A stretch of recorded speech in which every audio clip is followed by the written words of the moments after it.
Ladies and gentlemen, welcome to the EE Powertalk episode 21. My name is Daddy Blessing. My name is Elvis. Welcome to episode 21 of the EE Powertalk. Yep. Up and running, kama kawaida.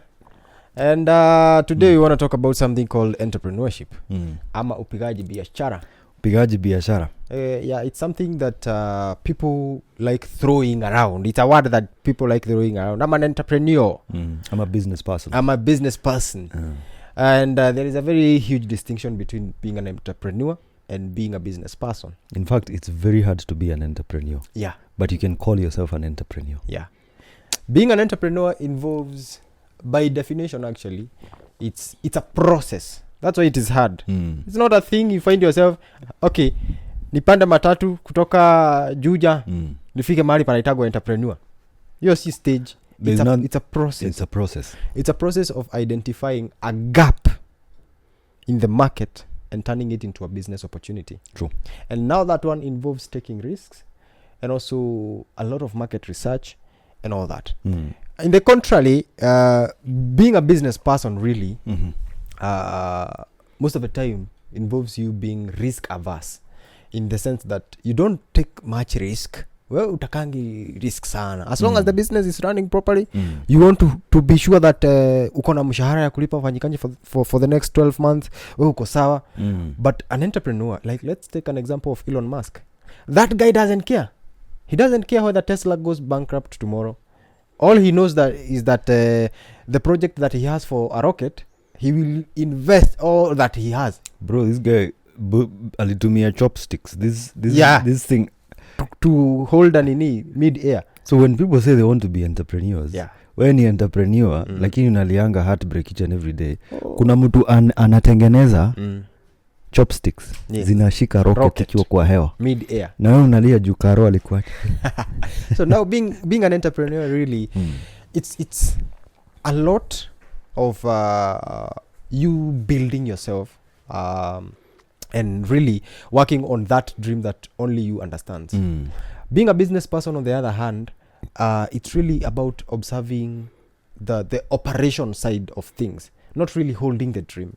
And I tell people, if you want to be a business person, you can take the businesses that everyone has been doing for a long time, follow the processes, make your own profit, yenye una make na bahati yako, whether things align or they don't, and go home. That's being a business person. Being an entrepreneur, on the other hand, you'll take something that has been done for a very long time, identify something people have not been doing with that specific thing, and try now to be innovative. Actually, the difference between entrepreneurs and business people is the part of being innovative, because hardly do you see a business person being innovative.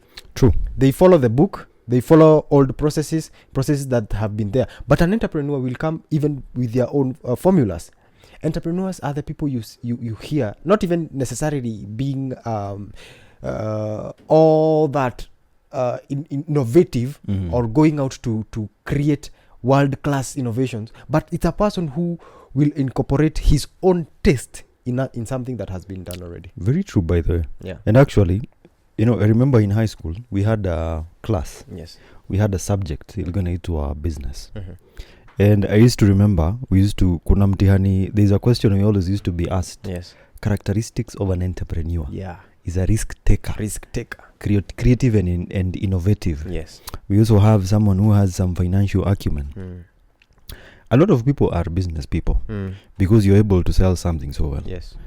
But when it comes to the side where you can take risks, not very many people are actually willing to do that. And one of the things I've come to learn with entrepreneurship is that if you want to call yourself an entrepreneur, you have to be solving a problem. Absolutely. And it is not starting, most people, unaanza kabiashara leo ya kuuza computers, you call yourself an entrepreneur. Yes, it was already an existing issue that was there, and you have the ability to take a product and sell it and bring it into the market. Yes. But now there's someone else who can bring in their own laptops. Yes. They think, they create something, they provide a solution. Yeah. That's an entrepreneur. And it's very hard, and I normally see, I don't know, have you seen story of startups in Kenya? Yeah. Where there are very many startups in Kenya and you're wondering, what problem are they solving? I'm the CEO, I'm the co-founder. Now people are fascinated with those names. Yeah. Being the CEO, the director, the operations manager, all those titles and all that, and you're offering nothing. You're offering nothing. Like, for example, if I replicate what Terra Creation is doing with websites and courses and all that, without really adding a taste of the blessing therein, I wouldn't have done anything. True. You know, I'm just copy and paste because I've seen Terra Creation is working. I can also find a chance there. And that's the problem with how people approach entrepreneurship. You find me working on the area of videography and business consultancy. Just because I'm making money there, that's the reason why you also want to start it. And that is the wrong way of approaching it. Number one, it's not that you want to offer a solution. It's not that you're well endowed in that thing. But because someone else is making money in it, that's why you are there. Being an entrepreneur, the reason many people do things here and they turn out to be profitable is because they weren't doing it because someone else is doing. They were doing it because they have seen what is being done right now in that specific market is not enough. So what can I do to add my own taste, value add that thing, and present it in a way that hasn't been presented elsewhere? Ukweli. And by the way, before even someone calls themselves an entrepreneur, yes, I think first of all is to identify a gap. Yes. You identify a gap in the market. Yes. You come and provide a solution in the form of a product or a service. And it is funny, I don't know if you see how people, someone all of a sudden umeanza kuuza viatu, and umeenda LinkedIn umesema CEO of this and this and this company na unauza viatu. One of the most interesting things that people have to understand is that being an entrepreneur is not having that title. At calling yourself CEO, chief investment officer, big boss. You can have all those names, you can have all those titles, but at the end of it all, kuna kitu watu wanafaa kuelewa that. Yes. The solution that you provide is what makes sense in the marketplace. Absolutely. But if you continue to like say, oh, I'm the CEO, I'm the sijui governing institution, sijui, all these statements hold nothing. Yes. The product is what matters. Yes. And I actually came to learn this recently when someone was telling me that when we are young, we have the zeal as youth. Yes. We have the zeal, the determination, the energy. Yeah. But we don't want to start businesses. Yeah. Yeah. We don't want to bring in products and solutions. We want to just have something that looks expensive but does nothing. Absolutely. How many businesses have you seen in Kenya? Yeah. People call themselves entrepreneurs, but it is a copy pasting. Yeah. We like to copy paste. And this is why you find that for you to be a unique entrepreneur, you have to have a product or a service that has some unique selling point. Yes. Look at how Uber got into the country. Yeah. All of a sudden zingine zilichipuka sijui kama ngapi. But you still find there is some sense in loyalty to stick to that particular brand. Because first of all, this was a solution. Na ili make sense. Yes. It's the same case we have a problem. In as much as tunapiga kelele sana, it's hard for us to leave Safaricom. Very difficult because now they provided a solution from day one. Yeah. So now you're wondering, Sasa, what will I do now? Yeah. You try and look, you seek another solution. Yes. And then you get disappointed by it. Then you come back. Yes. Then you hear another one has come up. You try it. Then it disappoints come you. Back. It comes back. And I also came to learn something very interesting. Yes. When you're an entrepreneur and you have a very, very good product that solves your problem, right? That solves your problem. Yeah. Enough. You don't even need to convince me twice. Yeah. Let me give you an example. You see these microphones that we're using? Yes. Isn't it Focusrite Scarlett? Yeah. I used to think that they're not good microphones. Juu watu wenye wanatengeneza content online wanatumia these expensive brands, Rode. So I was like, hey, these things. So I just decided, Jusina let me just buy this microphone. Yes. And ever since I've never shifted. Yeah. It's a good product. Yeah. And the person who actually created this was trying to create a very easy solution that you can plug in on your computer haraka. You do connections and you shoot your stuff. Yes. Microphones zingine kidogo you might need an entire setup. Sure. Zinaitangwa nini hizi vitu broadcaster whatever. Yes. And I tend to think that if you have a problem, if you have a solution that makes it easy for someone to do something, like look at ChatGPT. Yeah. If you think about it, someone is willing to pay for the premium version. Yes. Because of the value. Yes. But now unasahau that most people in Kenya, those who start businesses and those who want to call themselves entrepreneurs, they come in with the idea of making money. Mm-hmm.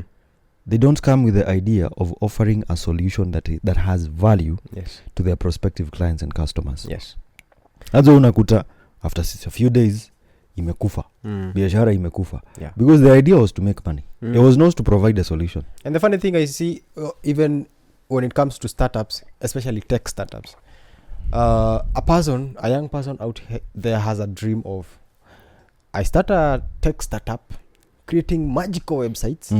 We have no problem with that. But now the mind of frame or the frame of mind is for that person to go be crowdfunded or be funded by an incubating company or something like Y Combinator or something like that, and have a lot of money. And that's the wrong approach. Now, you have to understand, why do angel investors fund businesses? Why would someone like a billionaire out of Shark Tank believe in that idea? They have to see something they have not seen before. You have to explain them the market that is you have to explain to them the market that is out there. You have to explain to them how different does your product serve the same need that another product is serving. If it is a new need that you have identified in the market, explain to them that new need. By the way, it is very easy nowadays to convince people that they need something, even though at the beginning they never thought they needed it. To use the example that you just used, who thought we could need ChatGPT when we had Google? No one actually. But you see, ChatGPT is Google on steroids. It's Google yenye imevuta banki. Inakwenda kabisa. Inakupea details zote. So Sam Altman did not need to do all these mediocre things. All he said is at half the time, or even quarter the time, I can give you the same results, much accurate, and even further recommendations than what is already existing. So I'm not trying to copy and paste. Plus, I'm giving you an alternative that has been integrated all over. Because think of ChatGPT right now. Like, man, me huwa nafungua hiyo kitu jioni when I need to brainstorm something. We have a conversation ya 2 hours. Munabonga. We bong until we bong. As compared to now, me going to search websites, who has written this, which blog talks about this. It provided an alternative for something else that has been existing, but it made it much better. Now that's what an entrepreneur does. There is something that Google failed on because they didn't act upon the entrepreneurial acumen of the things that they were doing when they opened Google Plus. They opened Google Plus for the sole reason of competing with Facebook. It failed. It failed because, I mean, when I come to that Google Plus, I need to see something different. And I like Mark Zuckerberg. That guy is a genius. Although watu mpendaangi sana. We watched a movie called The Social Network. Yeah. It's about the story of how how he did his friends and all that. That thing is nice. But Mark Zuckerberg, when it comes to being an entrepreneur and spotting things that could make change, like how he spotted Instagram and WhatsApp. Ungeona. People thought of just a messaging app, itakufa tu. We have been having Google whatever. What was it called? Google WeChat. Do you remember WeChat? There was they remember ilikuwa into Google nini. There was a name it had. Yes. Ni WeChat. Then chat. No one saw any app replacing WeChat for messaging that was online and it had those funny emojis. Then out of nowhere, Mark Zuckerberg buys WhatsApp from I don't know who, then makes it a part of the Facebook family and makes it even better. True. The funny thing is, for him, coding is like, he does it closing his eyes. So he has both the technical, the financial, and the marketing abilities, which are the most powerful combinations of an entrepreneur. That is what Elon Musk has. Financial, technical, and marketing. Because Elon Musk, the sole purpose why he bought Twitter is for advertising. As a personal brand. I'm buying this to advertise myself, my companies, and everything that is related to me. Look at him now. But anyway, I tend to think that even if you want to call yourself an entrepreneur, there are some skills that you need. Absolutely. One of the skills that I've had severally is leadership. Leadership skills are very important. And then you remember to go to Nongea about emotional intelligence. When your employees wakikuongelesha vibaya, when they insult you, how do you react? Emotional intelligence. Plus you need to have some understanding of your technical domain, or basically your domain, having some domain knowledge. Like if you're an entrepreneur in the sector of web development, isikuwe hujui anything about web development. You have to know something so well. I also think you need to have some understanding of communication skills. Very true. Communication skills are very important for you, especially as an entrepreneur. And come to think of it, have you ever seen someone who is a tech startup? Unaenda huko like, ujamaa, they don't even know how to speak. And at the end of the day, you find them, they're not getting funding. Lakini code, anaandika code. Code ni hatari sana. Code imeenda shule. And I also came to learn that there is something we refer to as delegation. If you're an entrepreneur and you don't know something, you don't have to waste your time trying to learn it. Very true. You can get someone who knows how to do it. For me, I don't know anything about data science. So if I was to get someone to help me make some sense of data and probably create predictive algorithms, I can get a data science. If you want someone who knows about artificial intelligence, haimaanishi uketi usome about artificial intelligence. You can get someone who knows how to work with artificial intelligence. And it goes like the number of skills that you might have to have as an entrepreneur ni mingi sana. And if you think about it pia, I also tend to think if you're an entrepreneur, you need to be reading books. Very true. Because I think there's someone who says everything that you're looking for is hidden in a book somewhere. Of course. And there is also something I also heard, that if you want to hide knowledge from Africans, hide it in books. In a book. They will not read the books, but they will read the Bible very well. The Bible is motivation and a drug to them, but they don't know that the solutions they're seeking are actually hidden in a book. Like this is a book by Robin Sharma. It's called The 5 a.m. Club. The nuggets of wisdom in this book, you realize that I think as an entrepreneur, you should be reading at least a book every month. And let me tell you something. Even using the example of the Bible, it's the approach. Because let me tell you, the entrepreneurial skills that are in the Bible, mingi sana. Read Ecclesiastes, my friend. Usiende mbali. Read Ecclesiastes and understand how Solomon was doing business. Akili tupu. But since wewe, you know, it is the approach. The Bible is not the problem. But even in that book, the simplest of all principles, you are not able to follow.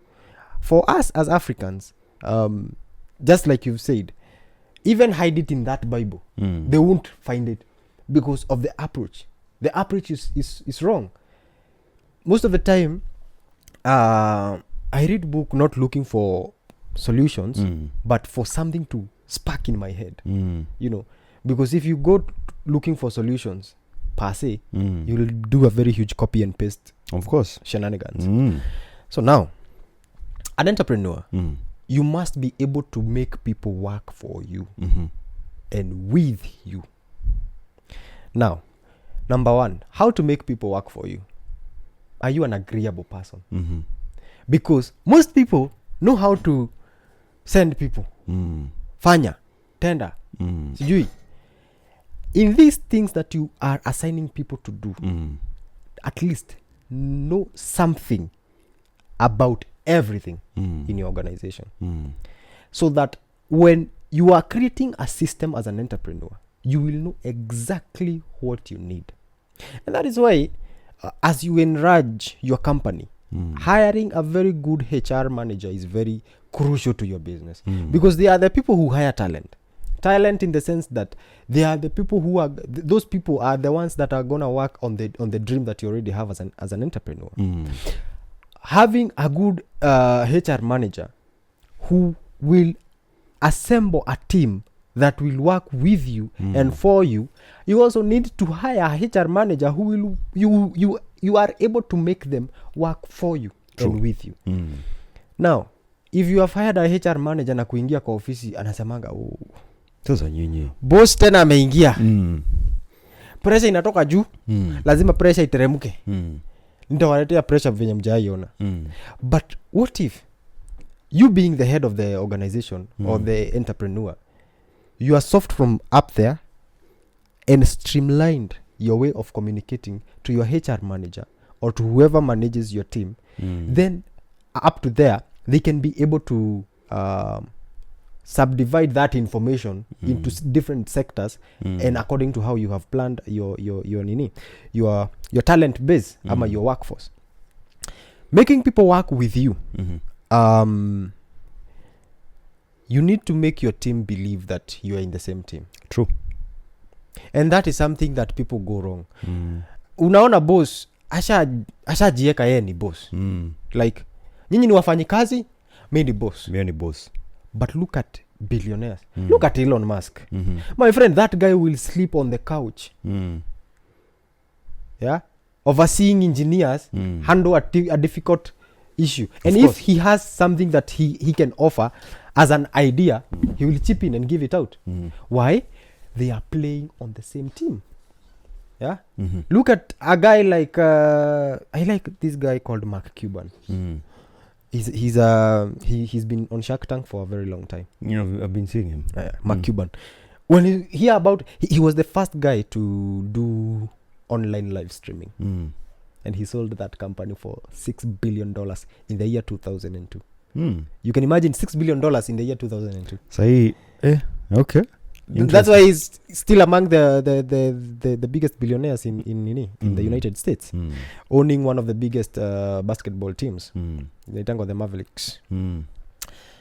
For him, he's very able to harmonize his team and make sure that they are working with him on the same team. So being an entrepreneur, it's like shooting yourself in the leg when you have a team that is not agreeing with you.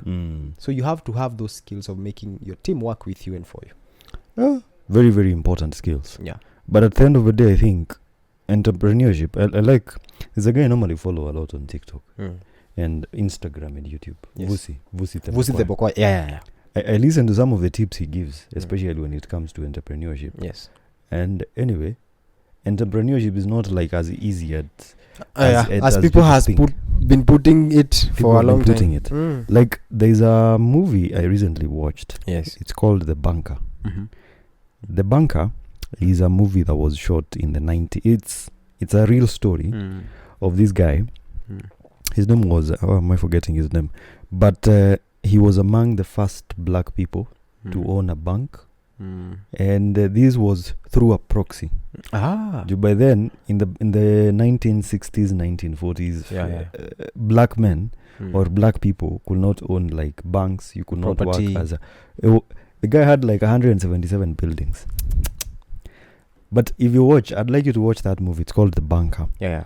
It's a very nice movie that could actually give you some idea on finance, real estate. Yes. And just see how entrepreneurship is not as easy as people think. You see, we have an 8 to 5. Yes. As an entrepreneur, you don't have an 8 to 5. Like you have 24/7, 365. Bro, on Sunday, for me, I run most of my businesses online. On Sunday, a client is going to text you and tell you, hey, I need this and this and this. Yes. So you can imagine the guys who work for you, on Sundays they don't work. Yes. So you're forced to do what? To work. To get working. And then there is kuna kitu mi moja I really hate. When an entrepreneur is getting a salary of 10 million and you're getting 100,000, there's a reason. Yeah. There's a reason for that. Yes. It's the same case you see. Why do you think CEOs are paid a lot of money? I think a good CEO carries the vision of the entrepreneurs. Actually, a good CEO is like the image of the company. Yes. What comes in mind when you think about Safaricom? Ndegwa. Equity Bank. Mwangi. Yeah. You see, ideally, if there was a problem with Equity Bank, the person to point fingers to is this Mwangi. person. All right? And when it is doing well, the person to point fingers to is this one. And when it comes to managerial skills, when it comes to, being aware and scouting opportunity and seeing opportunity, I think that's a very, very important skill for any person as an entrepreneur. And again, I also tend to think that common sense is it might not make sense, but common sense is a very important skill for you as an entrepreneur. Yeah. Like, you might know something is going to work so well, Yes. but someone else comes with a different idea. Yes. You might look at it and say, we hujui kitu. But you realize that the most successful entrepreneurs are those who speak last. Yes. They listen to everyone, then they speak last. There is something in the book called Think and Grow Rich by Napoleon Hill. Yes. I love that man. That old dead man. That old book. He said, what did he say? Be a good leader is very quick to make his decisions. Very quick after analyzing and very slow to change them. Meaning you can't be swayed anyhow. Cannot be swayed easily. And you can't delay an idea once you have it. Because a big problem I see with business people that call themselves entrepreneur is how long they take to decide. Wacha nione. Let me think about it. You sell an idea to them that can work immediately. Like you are hitting the ground running. 3 months later ndio wanakutafuta. By the way, ile idea yako, by the way, kama tunge implement, like I told you. That is what a business consultant does. Telling you something, when you start working on it, you will hit the ground running. But I tend to think there are people who are just very slow. Yeah. I think as an entrepreneur, you have to be very fast to see opportunity coming your way. Yes. And very quick to make a decision. Very true. Like usikue wala watu wa kusema, let me think about it. Yeah. At the end of the day, you'll not think about it. Yeah. And that's we can classify it as entrepreneurial procrastination. Another thing that you really need to be in check with, and that is something I'm learning personally, is getting your finances in order. Very true. As an entrepreneur. Do yako lazima ujue how to plan. Huh? Plan your money. Spend it innovating.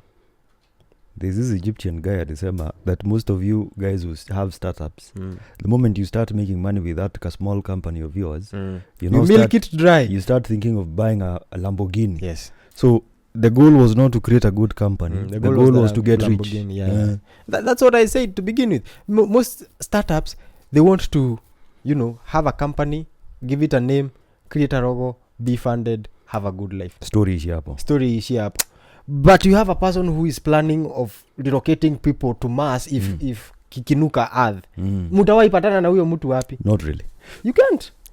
Anyway, I think for me, my parting shot would be this.